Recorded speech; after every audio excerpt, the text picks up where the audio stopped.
इस वीडियो में हम लोग पढ़ने जा रहे हैं 3D ज्योमेट्री। ठीक है, हमने इसको 3 पार्ट में बांटा है।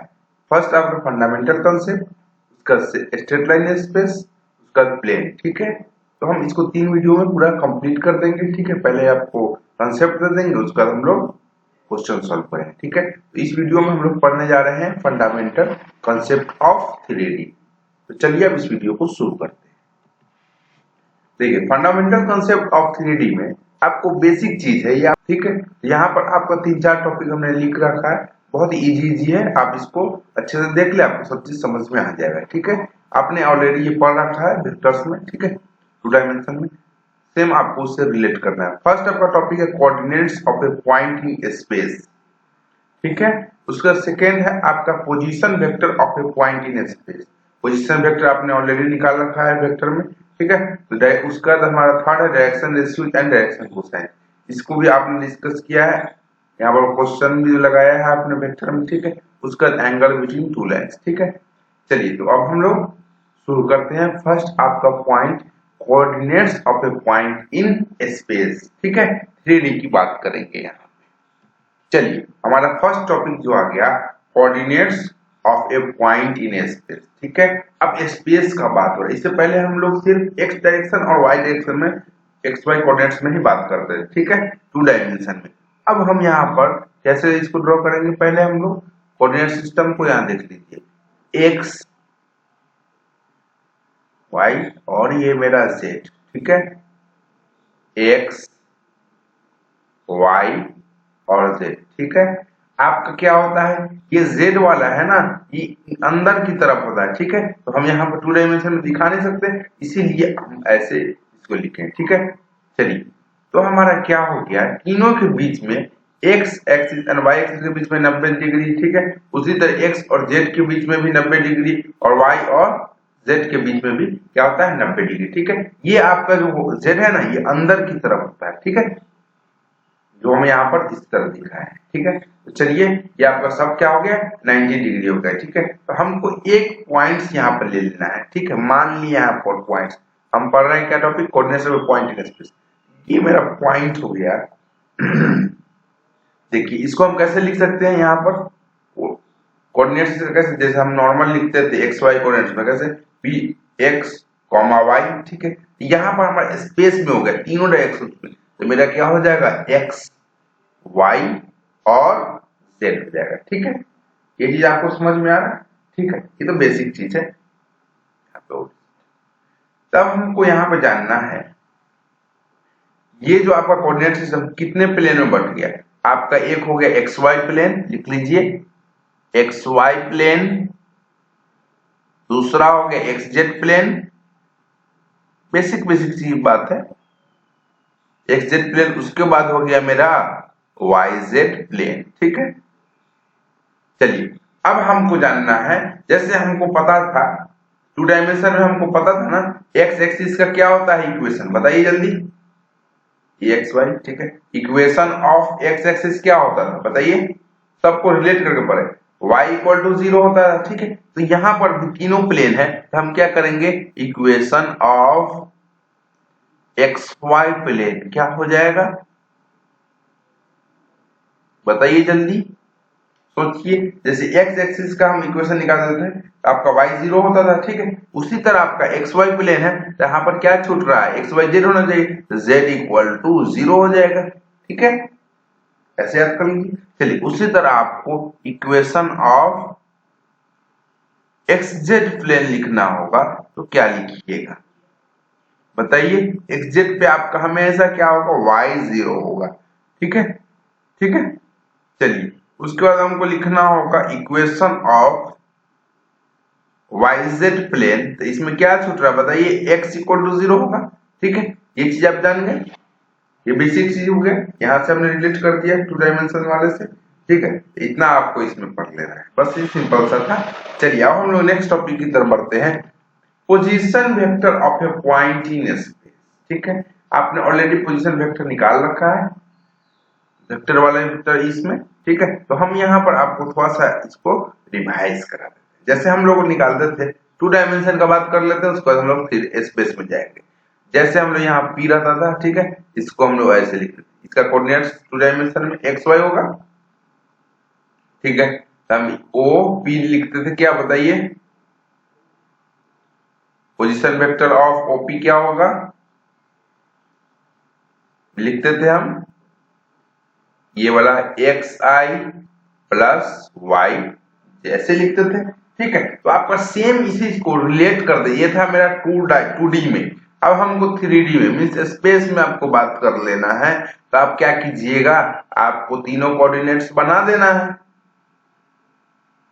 उसके बाद सेम उसी तरह का लिख देना, बस एक्स वाई और एक जेड वाला कोऑर्डिनेट्स बन जाएगा, एक्स वाई और अपना जेड हो गया, ठीक है। चलिए हमने मान रखा है यहाँ पर एक पॉइंट्स ले लिया मैंने, कुछ भी यहाँ पर पी ले लिया, ठीक है।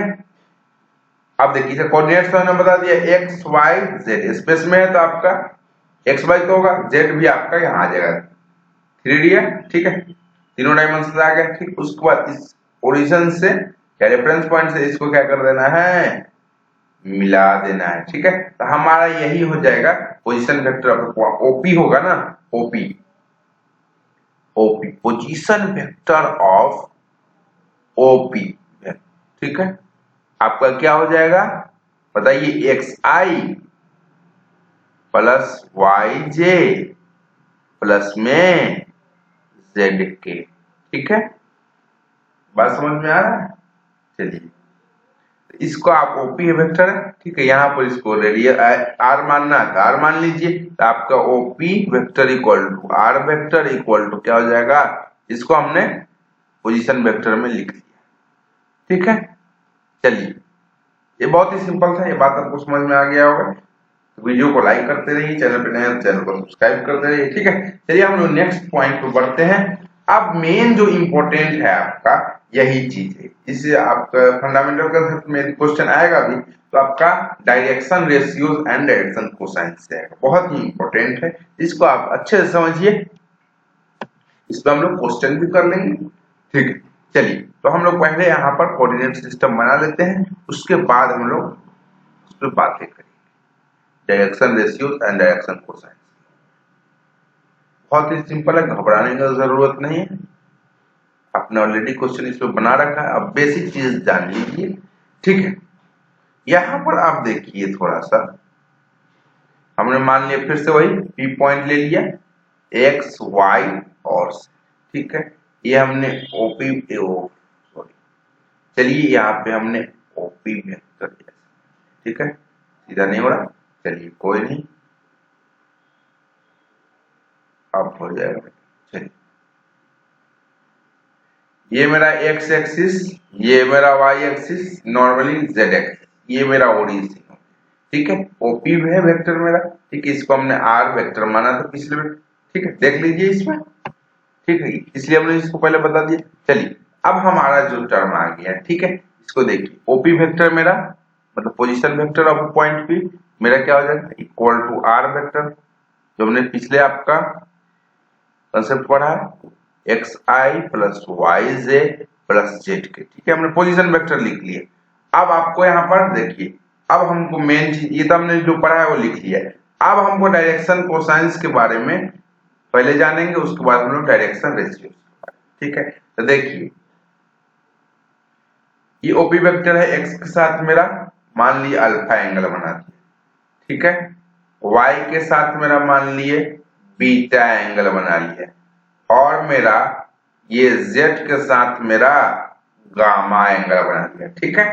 इतना आपको समझ में आया, एक्स ओपी वेक्टर हुआ ना, वो मेरा एक्स के साथ अल्फा, वाई के साथ बीटा एंड जेड के साथ गामा एंगल फॉर्म कर लिया, ठीक है। तो इस चीज को हम यहां लिख देते हैं, देखिए समझिए, the angle alpha beta gamma made by the vector r, इसको हम लोग क्या कहते हैं बताइए जल्दी से, डायरेक्शन एंगल कहते हैं, made by the vector r with positive directions of x y and z axis respectively, ठीक है। respectively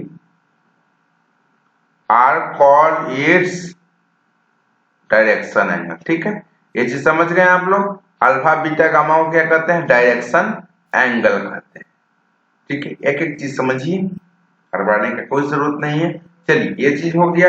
उसके बाद यदि हम इसी ये अल्फा बीटा गामा क्या हो गया मेरा, बताइए?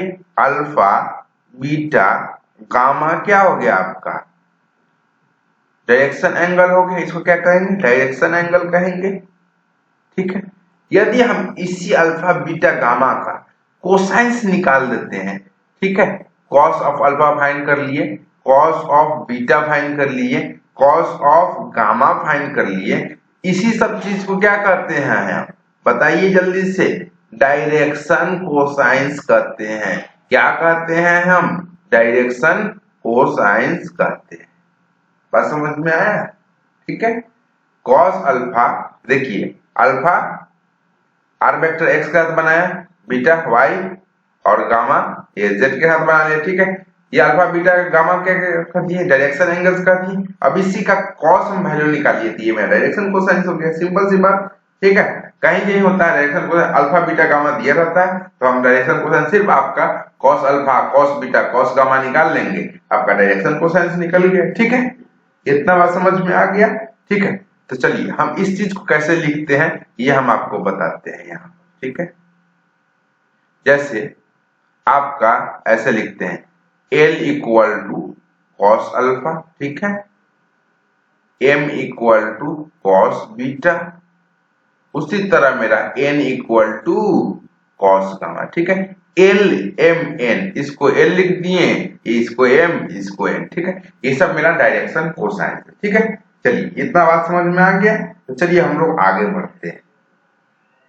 ठीक है, अब हमारा ये डायरेक्शन कोसाइंस वाला काम खत्म हो गया। ठीक है, अब हम लोग चलेंगे डायरेक्शन रेशियोज पर। ठीक है, ठीक है, तो इसके लिए हम क्या करेंगे, देखिएगा कॉस अल्फा यहाँ से क्या आ जाएगा? मान लीजिए यहाँ से क्या आ जाएगा कॉस अल्फा, बताइए जल्दी से। तो इस वाले ट्रायंगल में हमें मान लीजिए यहाँ पर ये ओ पी, यहाँ पर क्यू डाल देते हैं। ट्रायंगल ओपी क्यू में देखिएगा तो आपका कॉस अल्फा क्या आ जाएगा, बताइएगा?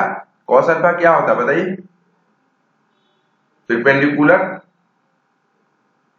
साइन में होगा। यहाँ पर आपका बेस बटा में हाइपोटेनस एक्स बटा में आपका मॉडुलस ऑफ आर वेक्टर हो जाएगा। ठीक है, यही तो होगा कॉस अल्फा। तो कॉस अल्फा यहां से आएगा सेम आपका एक्स बटा में आर वेक्टर हो गया। ठीक है, उसी तरह आपका कॉस बीटा डायरेक्शन कोसाइन मेरा वाई बटा में, वाई के साथ है इसका वाई बटा में मॉडुलस ऑफ आर आ जाएगा। ठीक है, और यहाँ पर आ जाएगा कॉस बीटा, यहाँ पर जेड बटा में मॉडुलस ऑफ आर आ जाएगा। ठीक है, तो ये आपका ये भी डायरेक्शन कोसाइन हो रहा है। ठीक है, अब हम लोग यहाँ से जाएंगे, हमने यहाँ तक फाइंड कर लिया है। ठीक है, चलिए इसके बाद आगे बढ़ते हैं। हमने जो अभी तक देखा x यहाँ पर देखा मेरा डायरेक्शन कोसाइन 3 था, L equal to cos alpha.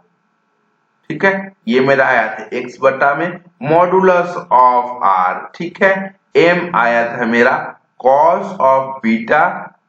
एकदम इजी है आपका, जब कैलकुलेट करेंगे तो आपको सारा चीज समझ में आ जाएगा। n ऑफ कॉस, ये मेरा cos gamma alpha beta gamma हो गया, यहाँ पर जेड बटा में। ठीक है, इतना समझ में आया बात? ठीक है, अब हमारा जो टर्म आ गया यहाँ से देखिएगा, ये जो L इक्वल टू एक्स बटा में मॉडुलस ऑफ आर आ जाएगा। ठीक है, उसी तरह M इक्वल टू वाई बटा में मॉडुलस ऑफ आर आ जाएगा। ठीक है, उसी तरह N इक्वल टू जेड बटा में मॉडुलस ऑफ आर आ जाएगा। ठीक है, तो यहां से x क्या आ जाएगा? L into modulus of r. Same आपका m इक्वल टू क्या आ जाएगा? ये y इक्वल टू क्या आ जाएगा बताइए जल्दी से? m into modulus of r आ जाएगा। उसी तरह मेरा z equal to n into modulus of r आ जाएगा। ठीक है, इतना समझ में आ गया? यही आपका जो टर्म है एक्स वाई जेड, ये मेरा क्या हो गया? एक्स वाई जेड, ये मेरा डायरेक्शन रेशियोज हो गया। ठीक है, इतना सा बात समझ में आ गया? ठीक है, डायरेक्शन रेशियोज किसको कैसे निकालते हैं, डायरेक्शन कोसाइन। ठीक है, इतना समझ में आ गया बात? ठीक है, देखिए अब हमको एक चीज यहाँ प्रूव करना रहता है, एक आपका इम्पोर्टेंट आपका जो यहाँ पर इक्वेशन जैसे आपको प्रूव करना रहता है, यहाँ पर l square plus m square plus n square equal to 1 prove करना रहता है। आपने ये पढ़ा होगा, ठीक है, इसको प्रूव करना रहता है। ठीक है, ये बहुत ही सिंपल है, आप एकदम इसको बनाना चाहेंगे तो आसानी से बना सकते हैं। देखिए यहाँ पर समझिएगा, ये क्या है, मॉडुलस ऑफ आर है। आर वेक्टर मेरा क्या था बताइएगा जल्दी से, एक्स आई प्लस वाई जे प्लस जेड के था। ये बहुत ही सिंपल है, इसका मॉडुलस क्या हो जाएगा, magnitude root under of x square plus Y square plus z square हो जाएगा। मैग्नीट्यूड तो ऐसे ही निकालते हैं ना, सबका स्क्वायर करके रूट ले लेते हैं। ठीक है, तो आपका यहाँ से आर स्क्वायर यदि फाइंड करने के लिए कहा जाएगा तो आपका क्या हो जाएगा, x square plus Y square plus z square तो हो जाएगा ना।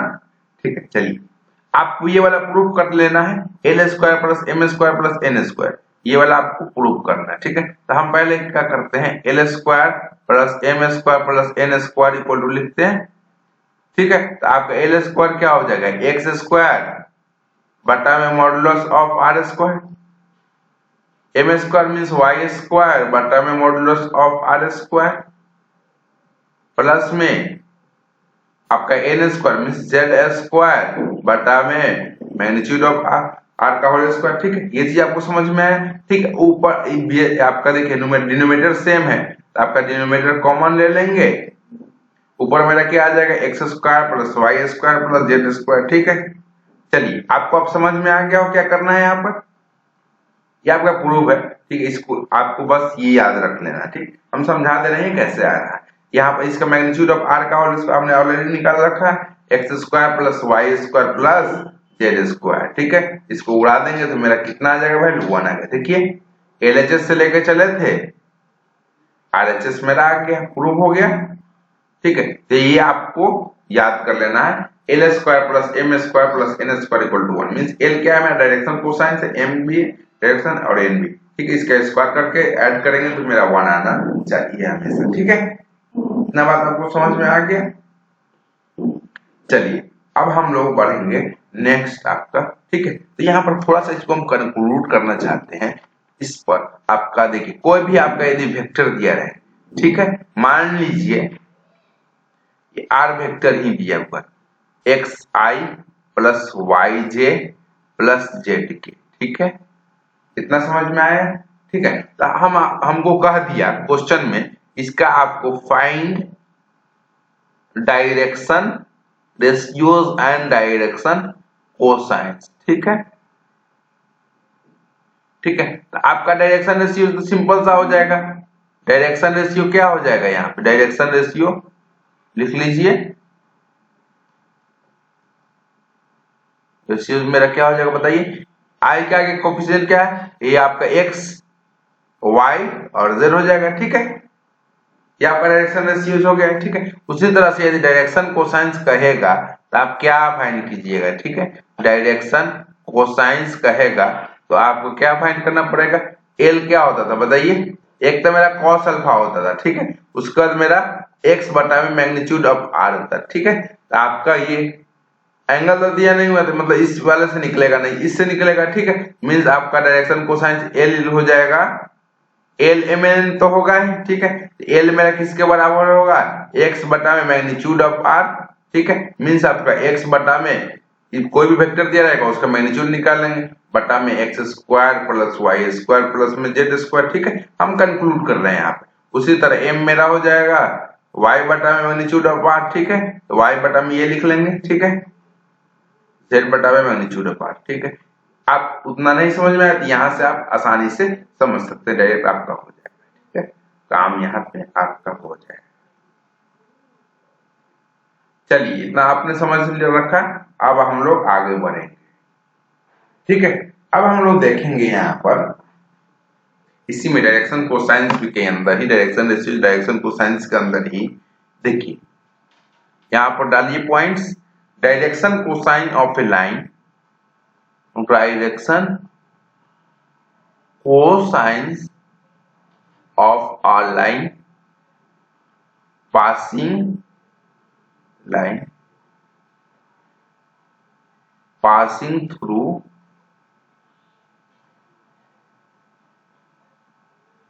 Two points. ठीक है, चलिए बात समझते हैं इसको।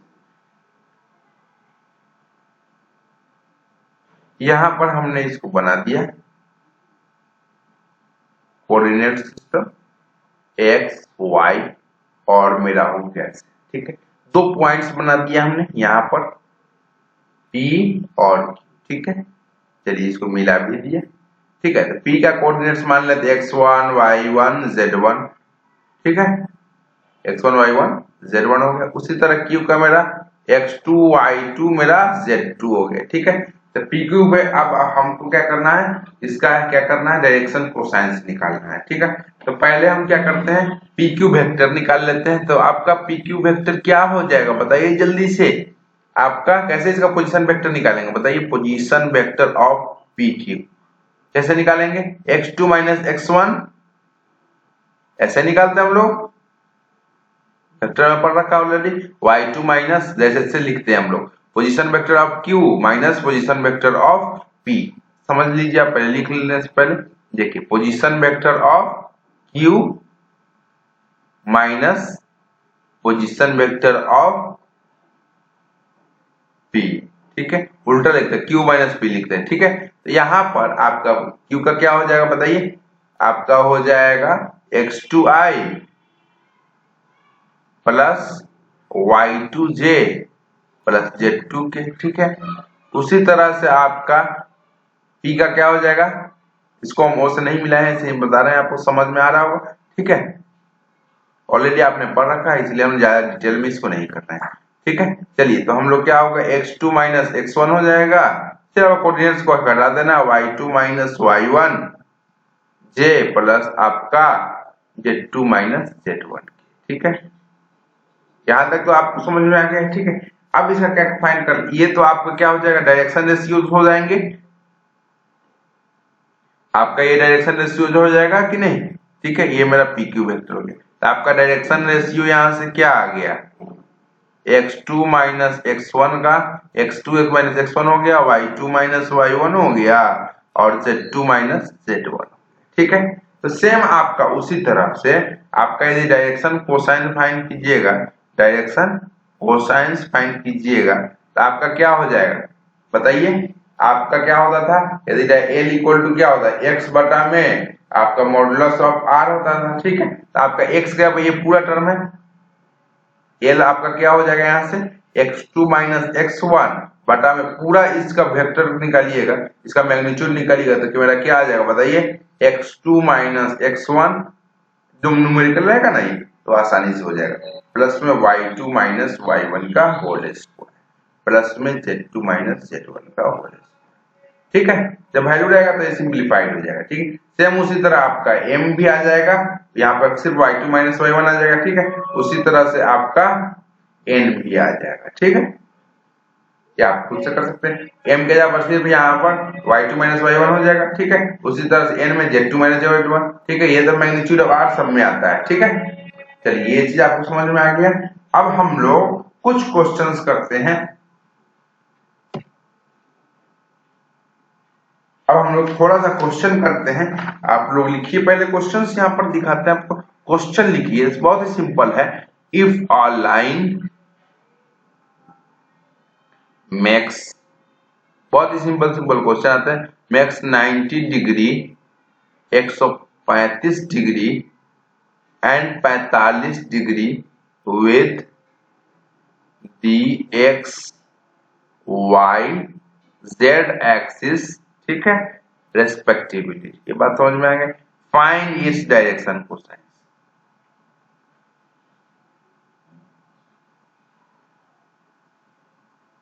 Direction cosine find.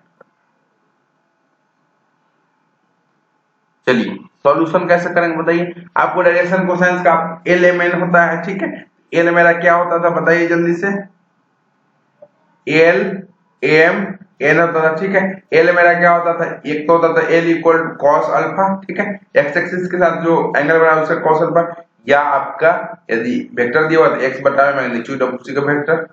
ठीक है, ये होता था। ठीक है, उसी तरह एम क्या होता था, कॉस ऑफ अल्फा बीटा, मतलब बीटा क्या है, एंगल, डायरेक्शन एंगल जो आपका y एक्सिस का बना रहा है, ठीक है। तो y बटा में मैग्नीट्यूड ऑफ r, ठीक है। उसी तरह n मेरा क्या होता था, गामा कॉस गामा मेरा z बटा में मैग्नीट्यूड ऑफ r, ठीक है। तो आपका यहाँ पर अल्फा बीटा गामा दिया हुआ है, ठीक है। तो अल्फा दिया हुआ 90 डिग्री, ठीक है। ये दिया हुआ ना x y z, x के साथ 90 डिग्री, बीटा मेरा y का बना रहा है 135 डिग्री, उसके बाद मेरा गामा बना रहा है 45 डिग्री, ठीक है। तो आप ये देखिए कॉस, यहाँ पर तो वेक्टर दिया हुआ नहीं है, ठीक है। तो यह आपका ये कोई काम का नहीं रहेगा, यहाँ इससे आप फाइंड कर सकते हैं, ठीक है। चलिए, तो मेरा एल हो जाएगा कॉस अल्फा मीन्स आपका कॉस ऑफ 90 डिग्री, ठीक है। वैल्यू निकाल लीजिए, cos 90 0 होता है, ठीक है। उसी तरह m मेरा हो जाएगा, बहुत ही सिंपल सा क्वेश्चन है, ये हमने एनसीईआरटी से उठाया, cos 135 डिग्री, ठीक है। यहाँ पर n equal to cos gamma मेरा कितना हो रहा है बताइए जल्दी से, cos 45, cos 45 डिग्री 1/√2, ठीक है। अब हम लोग इसको क्या करेंगे, cos 135 है, ठीक है। तो हम ये कौन सा कोऑर्डिनेट में आएगा बताइए जल्दी से, ये आपका आ जाएगा सेकंड क्वाड्रेंट में, वहां पे cos क्या होता है, नेगेटिव होता है, -1/√2, ठीक है। बात समझ में, ये तो आप निकाल सकते हैं ना, cos ऐसे भी निकाल सकते हैं 180 माइनस 45 डिग्री, ठीक है। तो मेरा क्या हो जाएगा cos 45, और मेरा ये निगेटिव यहाँ पर ये थर्ड ये सेकंड क्वाड्रेंट में है 135 डिग्री, तो आपका निगेटिव ही आएगा, ठीक है। तो आपका ये हो जाएगा -1/2, ठीक है। यही आपका क्या होगा डायरेक्शन, ठीक है। बहुत ही सिंपल था। उसके बाद हम लोग चलते हैं, फाइंड करेंगे दूसरा क्वेश्चन लिए, क्वेश्चन लिखिएगा, क्वेश्चन लगाइएगा, तो आपका कोई सारा आपका यहाँ पर जितना भी आपका थोड़ा बहुत यहाँ पर कंसेप्ट में दिक्कत होगा वो समझ में आ जाएगा। If a line has direction ratios दे दिया, ठीक है, 2 - 1 2, ठीक है। डिटरमाइन पढ़ने के लिए कर रहा है, डिटरमाइन इट्स डायरेक्शन कोसाइन, ठीक है। तो हम लोग क्या करते थे, डायरेक्शन कोसाइन फाइंड करने के लिए कर रहा है, ठीक है। तो पहले ये दिया क्या हुआ, ये देखिए हमारा आर वेक्टर था, मान लीजिए एक्स आई प्लस वाई जे प्लस जेड के था, ठीक है। यही तो आपका क्या होता है डायरेक्शन रेशियो, यही तो होता था, एक्स वाई जेड ही तो आपका क्या होता था डायरेक्शन रेशियो, ठीक है। डायरेक्शन रेशियो, ठीक है। तो हमारा ये डायरेक्शन रेशियो दिए हुआ है, मींस आपका x का यहाँ पे 2 दिए हुआ है, मींस आपका वेक्टर इससे लिख लेंगे, डायरेक्शन रेशियो दिया रहेगा तो आपको वेक्टर लिखना एकदम आसान है, ठीक है। ये मेरा x एक्सिस, ये मेरा y जेड, ठीक, 2i माइनस j हो जाएगा, ये मेरा 2k हो जाएगा, ठीक है। चलिए, तो हम लोग क्या करेंगे, अब हम लोग ये तो आप वेक्टर निकाल लिए डायरेक्शन रेशियो से, या हम डायरेक्शन कोसाइन निकालना है। डायरेक्शन कोसाइन क्या क्या होता है, फॉर्मूला लिख लीजिए, L equal to cos alpha, ठीक है। यहाँ पर कॉस अल्फा एंगल उंगल दिया नहीं हुआ है, ठीक है, तो हम ये वाला जिक्र ही नहीं करेंगे, ठीक है। तो आपका होगा x बटा में मैग्नीट्यूड ऑफ r, ठीक है। उसी तरह m इक्वल टू होगा y बटा में मैग्नीट्यूड ऑफ r, ठीक है। n इक्वल टू होगा z बटा में मैग्नीट्यूड ऑफ r, ठीक है। x मेरा क्या दिया हुआ, x के ऊपर देख लीजिए 2 है, तो आपका 2 बटा में मैग्नीट्यूड ऑफ r निकाल लेते हैं, उसका काम खत्म। ये क्या हो जाएगा, मैग्नीट्यूड निकालेंगे, स्क्वायर कीजिए 4 हो जाएगा, इसका 1 हो जाएगा, इसका 4 मींस आपका √3 आ जाएगा, 9 आ जाएगा, तो इसका 3 ले लेंगे, ठीक है। तो आपका हो जाएगा ये 2 बटा में 3। उसी तरह y कितना है -1 बटा में 3। उसी तरह z कितना है 2 बटा में मैग्नीट्यूड ऑफ r 3 निकाला, ठीक है।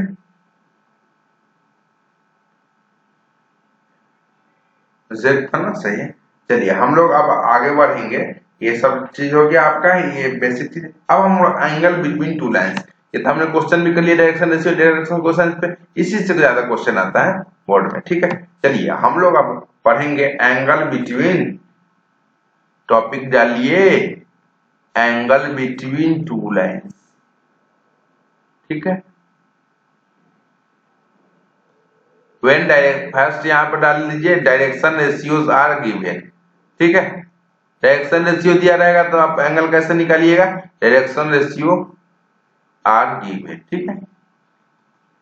मतलब ये नॉर्मल हम लोग जो एंगल निकालते थे वैसे निकालेंगे, ठीक है। डायरेक्शन रेशियो आपका एंगल बिटवीन टू लाइंस, ठीक है। मान लीजिए हमने दो लाइन बना दिया, ठीक है, ऐसे बना, ये मेरा L1 हो गया, ये मेरा L2 हो गया, ठीक है,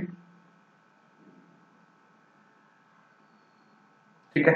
L1 का मान लीजिए कि डायरेक्शन रेशियो कितना है, x1, मतलब वेक्टर ही ले लेते हैं, x1i plus yj plus zk, y1 ले लेते हैं, ये z1 के, ठीक है। उसी तरह L2 का ले लेते हैं मेरा x2i plus y2j plus z2 के, ठीक है, ये मेरा हो गया, ठीक है। तो डायरेक्शन रेशियो सब गिवन है ना। पहला का डायरेक्शन रेशियो क्या क्या है बताइए, डायरेक्शन रेशियो तो ये होता है x1 y1 z1, ठीक है। उसी तरह आपका सेकेंड का क्या है x2 y2 z2, ठीक है।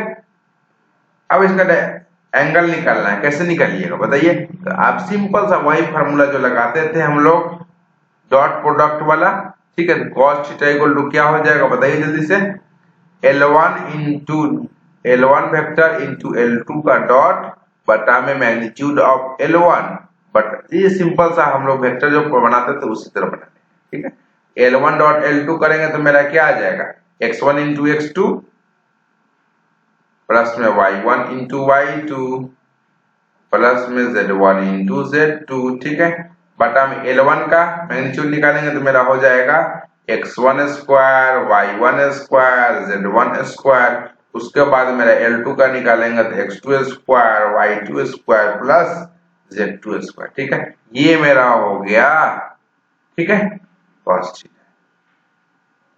ये बात आपको समझ में आ गया, ठीक है। आपका यही चीज यदि कह रहा है कि दो लाइंस परपेंडिकुलर है, थीटा मेरा क्या हो जाएगा, यदि इसमें कंडीशन लगा लीजिए कि मेरा हो गया lines are two lines are perpendicular, perpendicular है, मतलब आपका थीटा इक्वल टू क्या हो जाएगा 90 डिग्री हो जाएगा। तो cos 90 0, मतलब ये वाला टर्म खत्म, ये वाला आपको खाली मीन्स आपके यहां से निकल जाएगा। दो लाइंस परपेंडिकुलर होगा तब आपका क्या होगा x1 into x2 plus y1 into y2 plus z1 into z2, मेरा कितना आना चाहिए, 0 आना चाहिए, ठीक है।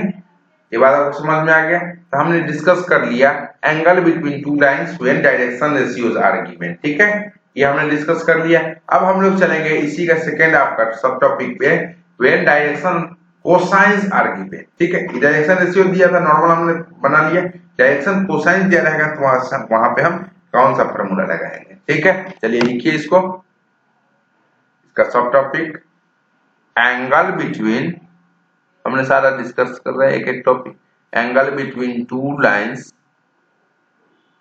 यहां पर डालिए सब टॉपिक इसका, when direction ratios are, when direction cosines, direction ratios वाला हमने बना लिया है, ठीक, when direction cosines are given, ठीक है। चलिए सेम उसी तरह का हम बना लिया ऐसे, ठीक है। ये मेरा L1 हो गया लाइन, यहां पर ये मेरा L2 हो गया, ठीक है। चलिए अब हम लोग इसका हम डायरेक्शन L1 का मान लिए, डायरेक्शन कोसाइंस का दिए हुआ है, इसका डायरेक्शन कोसाइंस दिए हुआ है L1 M1 एलिमेंट होता है ना डायरेक्शन कोसाइंस, ठीक है। उसी तरह का L2 का दिए हुआ है डायरेक्शन कोसाइंस, सेम आपका L2 M2 और N, ठीक है, ये आपका डायरेक्शन कोसाइन दिए हुआ है, ठीक है। तो आपको इस दोनों के बीच का एंगल निकालना है, तो मेरा cos थीटा हो जाएगा सिंपल सा L1 into L2 plus M1 into M2 plus में N1 इंटू N, इतना बात समझ में आया, ठीक है। चलिए ये आपका डायरेक्शन कोसाइन दिया रहेगा, ठीक है। तो सेम आपका यदि लाइन से यदि परपेंडिकुलर हो, यदि शो करने के लिए कहेगा तो क्या कीजिएगा, थीटा मेरा 90 डिग्री हो जाएगा, मतलब आपका ये पूरा टर्म को क्या शो करना पड़ेगा, L1 into L2 plus M1 into M2 plus N1 into N2 मेरा 0 डिग्री हो, 0 हो जाएगा, ठीक, क्योंकि cos 90 0 हो जाएगा, ठीक है, ठीक है। इतना बात समझ में आ गया। चलिए तो अब हम लोग यहाँ पर थोड़ा सा एक और चीज है यहाँ पे, उसको हम लोग देख लेंगे, जैसे आपका L1 एंड L2 मेरा पैरेलल कब होगा, ठीक है। L1 एंड L2 मेरा ये वाला मान लीजिए, यहाँ पर देख लीजिए थोड़ा सा इसका L1 एंड L2 मेरा सारा हम एक टॉपिक को लेकर चल रहे हैं। जब मेरा आपका डायरेक्शन कोसाइंस दिया हो, व्हेन डायरेक्शन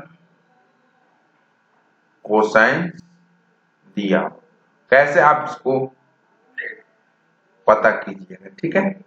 मान लीजिए L1 है लाइन, ये मेरा L2 है, इसका डायरेक्शन कोसाइंस दिया हुआ है L1 M1 N1, ठीक है।